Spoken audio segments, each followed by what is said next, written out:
48% of the Muslim in the United States of America believe that there are Muslim first, there are American second. Our purpose is to change this culture because they're infidel, and what they're doing is not pleasing to Allah, and we are the soldier of Allah who will make them do it. Kamal Salim was born in Lebanon to a devout Muslim family.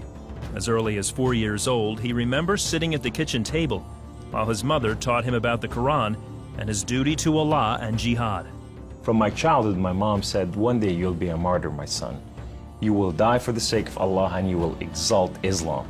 She said, if you kill a Jew, my son, your hand will light up before the throne of Allah, and the host of heaven will celebrate what you have done. Kamal was 7 when his parents sent him to Muslim training camps to learn to use weapons and engage and kill the enemy. The boys were also taught another, more subtle form of warfare. We were training for what's called culture jihad, which is shifting cultures. Culture jihad is, it's unlike the sword, unlike the rifle, it is the jihad that will come into your world. By his 20s, Kamal was chosen to wage cultural jihad on America. In Islam, liberty, freedom, monarchy, all these are idols, and these must be brought down. So the liberty that you have in the United States of America, it's anti-Islam. You know, so America must be changed. So I moved to the Bible Belt specifically. The Bible Belt was the strongest of strongest. That's where the stout Christians are. And I want to take on the best of the best because I considered myself as a sword of Islam. I thought I'm anointed, I'm unique, I'm selected. I'm coming to a country and a culture to change it, and I have the power of Allah with me. In the early 1980s, Kamal entrenched himself in a small Midwestern town. He began targeting men from poor neighborhoods to recruit them to the Muslim faith. But one afternoon, his life would be in the hands of those he hated the most. I was going from one place to another to do a recruitment, and that day I had a car wreck. The car wreck was so severe, I ejected out of my car, landed on my neck, broke my neck in 2 places. This man came running to me, and he said, don't worry, we're gonna take care of you, and everything's gonna be all right.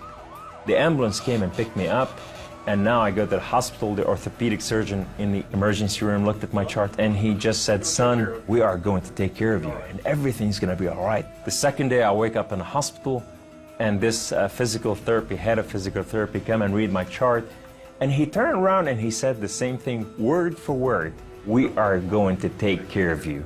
At first, Kamal was frightened by their words, because these men were all Christians. You see, in terrorism, if they said we're going to take care of you, you'd better run. Surgeries to repair Kamal's broken neck were successful, but recovery would take weeks. After being discharged from the hospital, he would need someone to care for him while he recuperated. Kamal had no one, so the orthopedic surgeon opened up his own home to this stranger. In his home, they put me in the choicest room, in the most beautiful thing. I became like part of their family. They didn't see me any different, and now they have a basket set for Kamal. They put in money to free my bills from the hospitals. Kamal was overwhelmed with the outpouring of Christian love. As he recovered, he began to help out around the house with cooking and cleaning. They have Jewish friends, they came from Israel, that they support, you know, and now I'm hugging Israelis and I'm cooking for Jews. I'm going, what has happened to me? When Kamal was able to take care of himself and return to his apartment, the doctor had another surprise for him. He said, this is the keys to the house, and here's an extra key, this is your new car. We just want to bless you.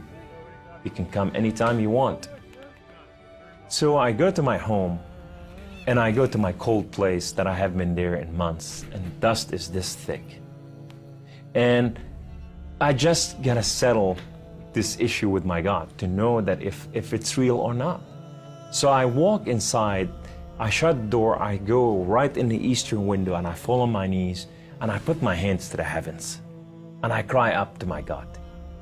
Allah, Allah, my Lord and my King, why have you done such a thing to me? I'm okay with the car wreck.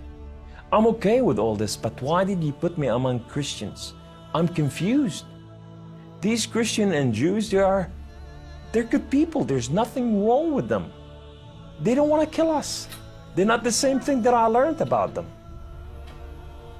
Allah, these people have relationship with their God. These people, they cry out to the God and they answer them. I want to hear your voice. I want to hear you love me. If you're real, speak to me. I want to hear your voice. Guess what Allah said that day? Absolutely nothing.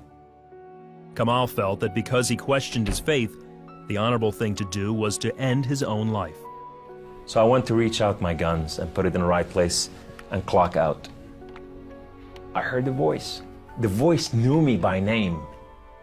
He said, Kamal, Kamal, Kamal, why don't you call on God of Father Abraham and Isaac and Jacob?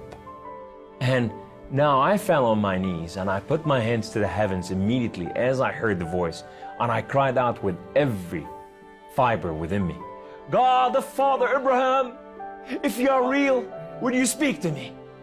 God of Father Abraham, if you are real, I want to know you. Well, God of Father Abraham came to the room, and he filled the room with his glory, and his name was Yahweh. The Lord is one. In his hand, he has holes in his hand. He has holes in his feet. His name is Jesus. I said to him, who are you, my Lord? Who are you? He said, I am that I am. I said, I'm a simple man with a simple mind. What is that supposed to mean? He said, I am the Alpha, I am the Omega, I am the beginning, I am the end, I am everything that is in between. I have known you before I formed the foundation of the earth. I have loved you before I formed you in your mother womb. Rise up, Kamal. Kum, you are my warrior, you are not their warrior. And I said to him, I said, my Lord, I will live and die for you. He said, do not die for me. I died for you that you may live. That day, instead of taking his life, Kamal gave it to Jesus. He now has a new mission and travels the country challenging Muslims to question their allegiance to Allah. My heart desire is to reach out for my brothers and sisters, the Muslim out there, 1.5 billion Muslim, that they are living out there and they have not tasted freedom, and that freedom in God. It's been over 20 years since Kamal left the Islamic faith, and even threats of violence and death cannot stop him from sharing his story. He is real. You know, and if you never experienced God before in your life, if you never tasted God, and if you think you got nothing to lose, when you're sitting in your home, whether you're a Muslim or a non-Muslim or a non-Christian or whatever you are, say, call on God of Father Abraham and Isaac and Jacob, and you say, if you are real, speak to me, I want to hear your voice.